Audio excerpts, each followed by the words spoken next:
Dahil nga sunod-sunod ang bagyo at epekto ng habagat sa Northern Luzon, nagkaroon ng malawakang pagbaha. Papasok nga ako sa trabaho nito, pero medyo mataas na ang tubig baha sa mga dadaanan namin. Kaya sumakay na lang kami sa kuliglig. 30 pesos each ang pamasahe. Pero eventually, nagkaroon naman ng work suspension sa mga sumunod na araw dahil sa walang tigil na pag-ulan at patuloy na pagtaas ng tubig baha.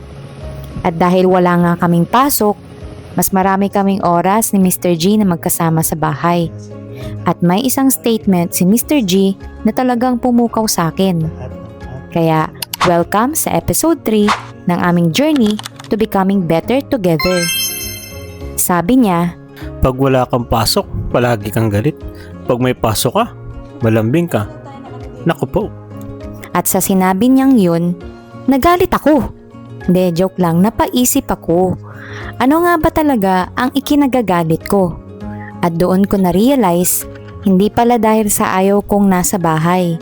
Ang kinagagalit ko pala ay yung walang tigil na pagkakakita na mga kailangan kong linisin at ligpitin. Pareho naman kaming naglilinis. Pareho rin kaming may kanya-kanyang toka sa gawaing bahay. Pero parang may mali. Maglilinis kami ngayon, tapos after ilang oras o ilang araw, magulo na naman. Maliit lang naman ang space na mini-maintain namin. Kaya nag-usap kami. Sabi namin, baka hindi naman kailangan na mas marami kaming linisin. Baka kailangan lang namin ng mas magandang system. Kaya nagsimula kami sa maliliit na bagay. Kapag may gagamitin, pagkatapos gamitin, ibalik sa lalagyan. Ang maruming damit, hindi sa sahig, sa laundry basket. Ang sapatos, hindi hinuhubad kung saan-saan. May specific na lalagyan. At kapag may kalat, itapon agad sa basurahan. Isa pa sa mga napag-usapan namin, hindi kami lalabas ng kwarto hanggat hindi naliligpit ang kama. At first, parang napakaliit na bagay. 2 to 5 minutes lang naman para ayusin ang bed. Pero may kakaibang feeling kapag natapos mo to. Parang may una kang napagtagumpayan sa araw na yon. Simple, basic, pero kapag consistently ginagawa, malaking bagay pala.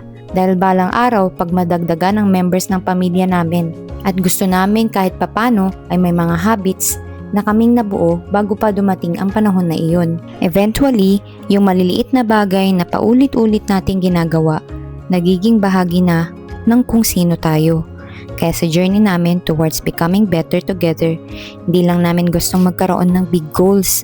Gusto rin naming matutunan kung paano gumawa ng small habits that will eventually create a better life.